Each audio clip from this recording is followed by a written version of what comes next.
Welcome to another deep dive. This time, we're going to be exploring this book, Steps to Christ, Okay. a book that's had such a huge impact across the globe. Yeah. Really just touched so many people's lives since it was first published back in 1892. Wow, 1892. That's a long time. It is, and we've got excerpts here from the foreword in the first chapter. Awesome. And we thought we'd dive in and kind of uncover what makes this book so enduring. You know, what makes it still relevant over a century later. Yeah, for sure. And just starting with that point about its global reach. I mean, it's been translated into over 70 languages. It's incredible. I mean, that just shows you the kind of impact it's had. Yeah. And I think even the title itself, Steps to Christ, it's like a roadmap. Yeah. What did you say? Totally. Yeah, it's a guide. Like, it gives you steps you can take to come closer to Jesus. So let's jump right into chapter 1. Okay. Sounds good. One of the things that really stood out to me is how it uses like the natural world, like the sunshine and the rain that nourish the earth to illustrate God's love. Well, that's so cool. Yeah, it even quotes Psalm 145.1516. The eyes of all wait upon thee, and thou givest them their meat in due season. Wow. Like, look around you. The world is designed to work together, and it just shows God's love and care for us. And then it tackles this idea that despite all this evidence of God's love, some people still develop this really kind of like distorted view of God. Right. Where they just focus on fear and judgment, Right. you know, seeing God as harsh and unforgiving. Yeah. The book attributes that to negative influences, Yeah. things that kind of cloud our understanding. Like, if you're looking at a beautiful landscape through a dirty window, Oh, I like that. you can't fully appreciate it. So then it goes on to say that, Jesus came to kind of dispel this darkness Exactly. and reveal God's true nature. Yeah, to show us that he's about love and mercy and compassion, not punishment. There's that powerful line, he that hath seen me hath seen the Father. It's basically saying if you want to understand God, you got to look at Jesus. But how does the book actually show us that? What are some of the things that Jesus did that revealed God's true nature? Well, it talks about all the amazing things he did, like Yeah. healing the sick and preaching and offering comfort. But what's interesting is it really emphasizes his empathy and his gentle approach. Oh, interesting. It's not just about like the miracle itself, but like the way Jesus interacted with people, always treating them with love and respect. I love that image that it paints of entire villages being free from sickness simply because Jesus passed through them. Yeah. Just such a powerful illustration of his power and his compassion. And it's important that the book highlights how Jesus always spoke truth with love. He never condemned or judged people unnecessarily. Right. It really challenges that misconception of God as just being focused on punishment. So then we come to the central theme of, Christ's sacrifice. Right. And I find it really interesting how the book really emphasizes that this sacrifice wasn't meant to change God's feelings towards us. Yeah, it wasn't about appeasing an angry God. Yeah. God already loved us unconditionally. Christ's sacrifice was the ultimate demonstration of that love. Yeah, there's that line that's like, God so loved the world that he gave his only begotten son. That was kind of hits me right here. Yeah, me too. It shows the magnitude of his gift. Yeah. And the book goes on to explain the significance of Christ taking on the burden of sin, to bridge the gap between us and God. Talks about Jesus crying out on the cross, my God, why hast thou forsaken me? Just like speaking to the weight of sin he carried in that moment. This raises a question for me, though. If God already loved us, why was the sacrifice even necessary? That's a great question. Like, what does that tell us about God's justice? And the book offers some interesting insights into that. Okay. It reminds us that God's love predates the sacrifice. His love was the motivating factor behind it all. So it wasn't like God needed to be convinced to love us. No, not at all. It was always there. Think about this quote from John 10:17. Therefore doth my Father love me, because I lay down my life that I might take it again.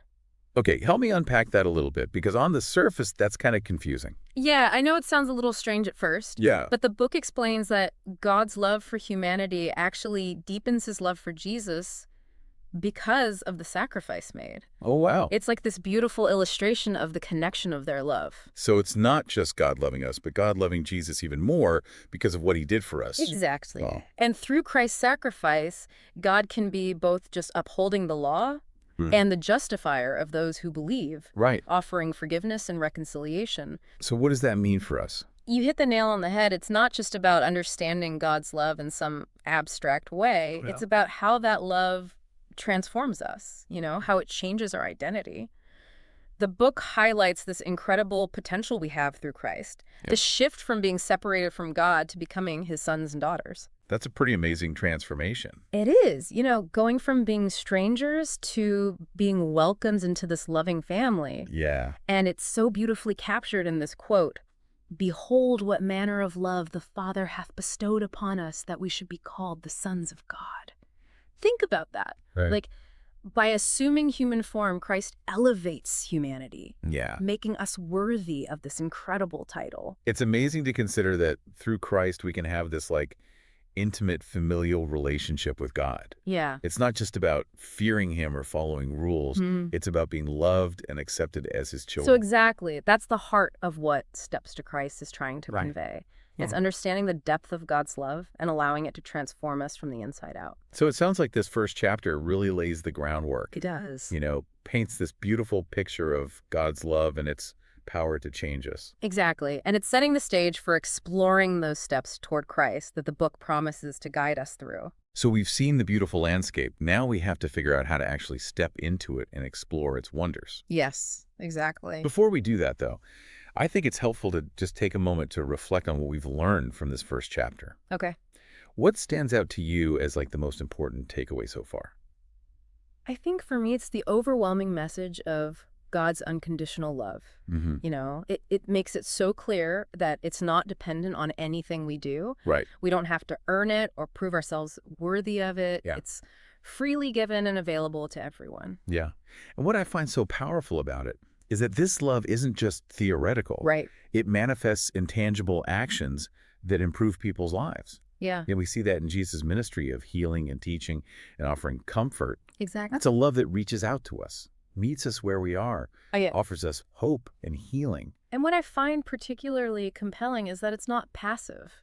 It's a transformative love that has the power to change us from the inside out, making us more compassionate, forgiving, and patient. Like a seed that's planted in our hearts. And as we nurture it through prayer and study and reflection, it grows and blossoms and produces beautiful fruit in our lives. Exactly. I think that's what we're going to see unfold as we continue to explore these steps laid out in this book. Yeah, for sure.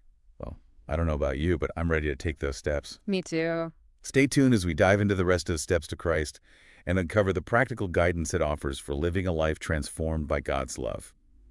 We'll be back in a moment to continue our journey. Welcome back. It's incredible to think about just how Steps to Christ has impacted so many people over the years. Yeah. Really speaks to the power of Ellen G. White's writing, Her ability to take these complex spiritual ideas and communicate them in a way that resonates with everyday people. Yeah, and I think that's what I find so captivating about this book. It doesn't get bogged down in all the technical jargon. Right. It just feels like a personal conversation, like somebody is gently kind of guiding you toward a deeper understanding of your faith. Yeah. And it goes beyond just understanding, It invites you to actually experience God's love. Yeah, that's where those steps come in. Exactly. The actual steps toward Christ. Right. That the title promises. We kind of touched on this a bit before the break, but I'm really curious to delve deeper into that aspect of the book. Absolutely. So remember, we just kind of explored that first chapter, which establishes, God's incredible love for us. Yeah. And now the book kind of starts outlining those practical steps. Okay. What can we actually do to draw closer to Christ? So it's not just about feeling good about God's love. It's about putting that love into practice. Exactly. It's about letting that love transform us and then letting it flow outward into our actions and relationships. So what's the first step? Yeah. What kind of practical advice does it give us? Well, one of the core themes that emerges is this idea of surrender. Okay. Choosing to align your will with God's will. I can see how some people might be a little resistant to that, Like our culture is so much about self-reliance and independence. That's a great point. But the book frames surrender not as a loss of control, but as a release. Like you're letting go of your limited perspective to embrace a much grander plan.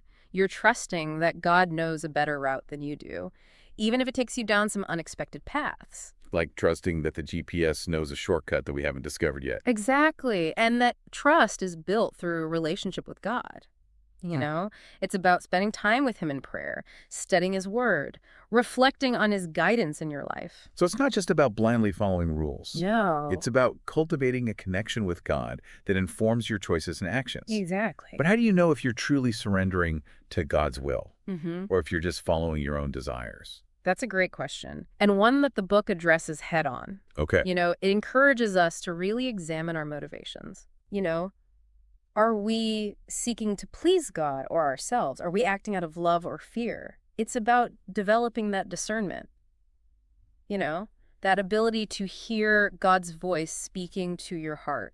So it's like tuning into a specific radio station. Yeah. You have to kind of adjust the dial until you find the right frequency. I love that analogy. And the more time you spend with God, you know, the easier it becomes to recognize his voice and distinguish it from all the other noise. So surrendering to God's will isn't about becoming a robot. Right. It's about aligning yourself with his guidance, Yeah. letting his love lead you on this path toward greater purpose and fulfillment. Mm-hmm. Exactly. This raises another question for me, though. Okay. It talks about surrender, but what about our free will? That's another important point. And the book emphasizes that God doesn't force himself on us. You know, he gave us free will. He respects our choices. The surrender is a choice that we make. Yes. It's about recognizing that our free will is most fully realized when it's aligned with God's will. Think of it like this. You have the freedom to wander around aimlessly in a vast wilderness. Mm-hmm. Or you can choose to follow a map that leads you to a beautiful destination. So surrendering to God's will is like choosing to follow the map that leads to a more fulfilling life. That's a great way to put it. It's about trusting that he knows the best path for us, even if it doesn't always make sense in the moment. That's powerful, especially, in a world that so often tells us to rely on our own understanding and forge our own path. It's definitely a countercultural message, Yeah. but it offers true freedom and lasting peace. So we've talked about surrender as this kind of key step toward Christ. Right. What are some other practical things that the book highlights? Well, it emphasizes the importance of spending time with God, Okay. in prayer and study. It talks about how these practices are essential for nurturing our spiritual growth and understanding his will for our lives. So it's about making time for God, Yeah. creating space in our busy lives to connect with him. And the book also talks about the importance of obedience. Yes. But not obedience out of fear or obligation. Right. It's about obedience that flows from a heart that's filled with love and gratitude for what God has done for us. So aligning your actions with your beliefs, Yeah. living out your faith Precisely. in a tangible way. And that can take many forms, from small acts of kindness and service to taking a stand for what's right, even when it's difficult. So it's about letting your faith kind of inform every aspect of your life, not just compartmentalizing it. Yeah, you got It's about integrating it into your everyday life, right. letting it shape the way you interact with the world and the people around you. Exactly. This is resonating with me on such a deep level. It's like, don't just talk about your faith. Right. Live it out. Exactly. And as you do that, as you take those steps toward Christ, something remarkable happens. You start to reflect God's love in your own life, Really. in your relationships with others. It's like a ripple effect spreading outward from your heart. So by drawing closer to God, you naturally become more like him. Exactly. You become more compassionate, more forgiving, more patient. You know those qualities that the Bible calls the fruits of the Spirit? Right. They start to blossom in your life. It's like God's love is contagious. Yeah. And as you experience it, as you embody it, Yeah. you can't help but spread it to the people around you. That's beautiful. And it all comes back to that core message of transformation. You know, that's what Steps to Christ is all about. Okay. It's about taking those intentional steps day by day toward becoming more like Christ. So it's not about reaching some kind of spiritual perfection overnight. Right. It's about a journey It is. of growth and transformation. And that's what makes it so exciting, you Yeah. know? There's always more to discover, more to learn, more to experience as we draw closer to God. And the beauty is we don't have to do it alone. We have his guidance. We have his love. We have his strength. And we have each other, as fellow travelers on this path. We can encourage each other. We can learn from each other. Yeah. And we can celebrate each other's victories along the way. That's good.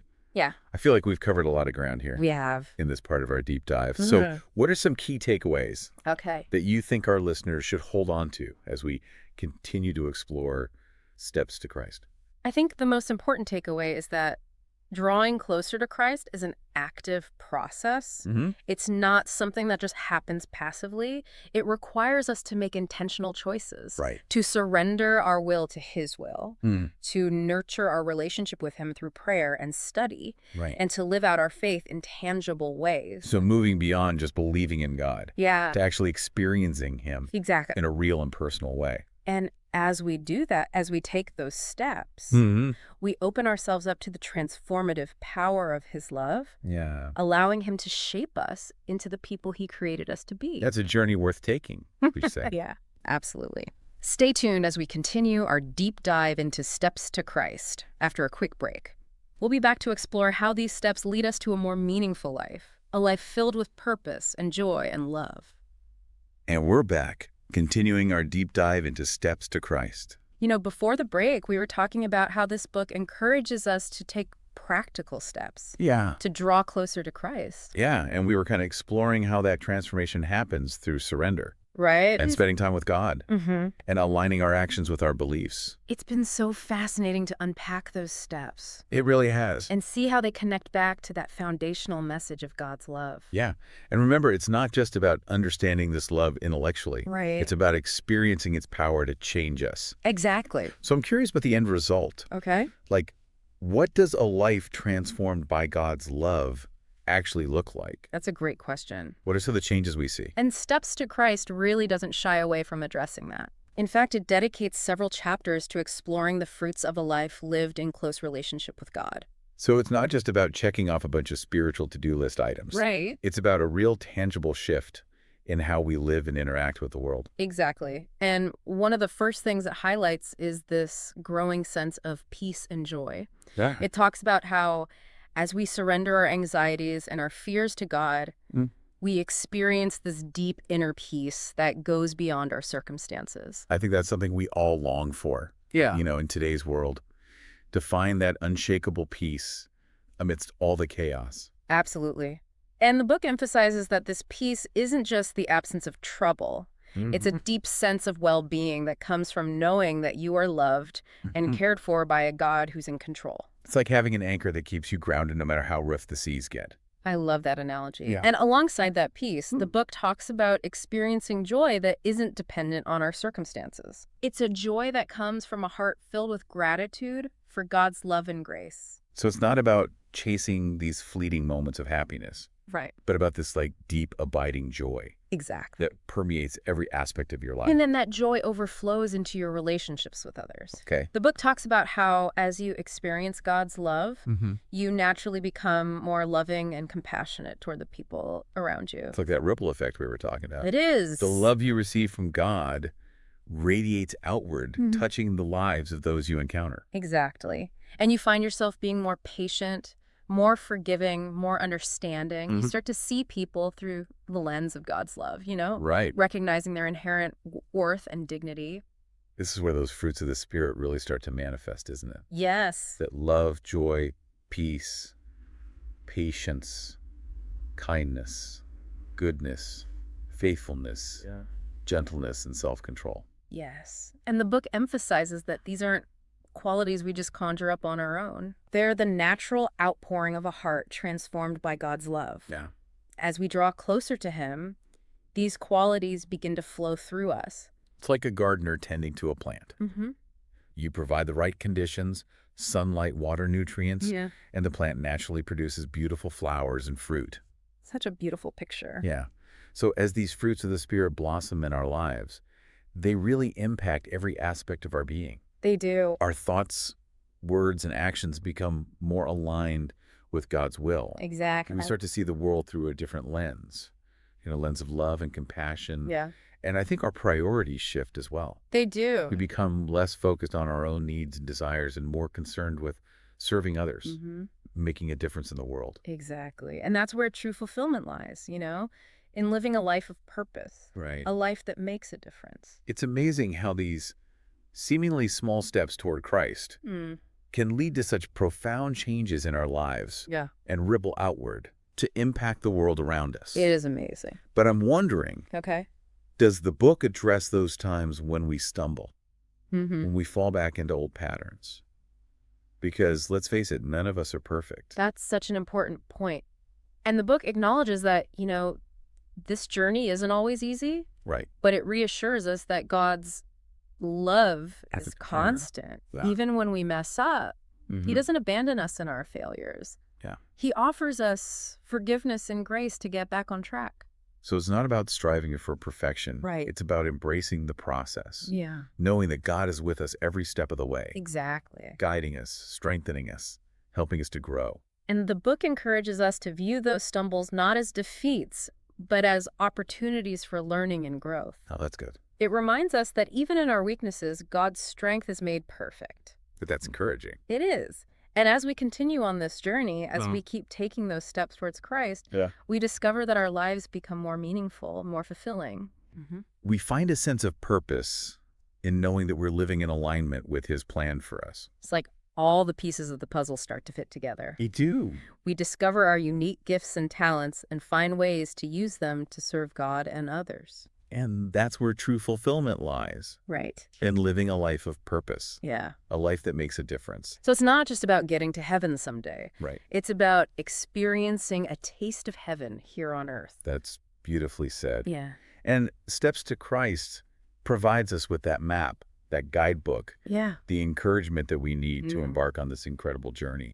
As we wrap up this deep dive, I'm just left with this sense of awe at the transformative power of God's love. It's not just a nice sentiment. No. It's a force that can radically change our lives and the world around us. It's been such a privilege to explore this book with you It really has. and to uncover this timeless wisdom. And I hope our listeners have been inspired to take those steps toward Christ. And discover the incredible life that awaits them.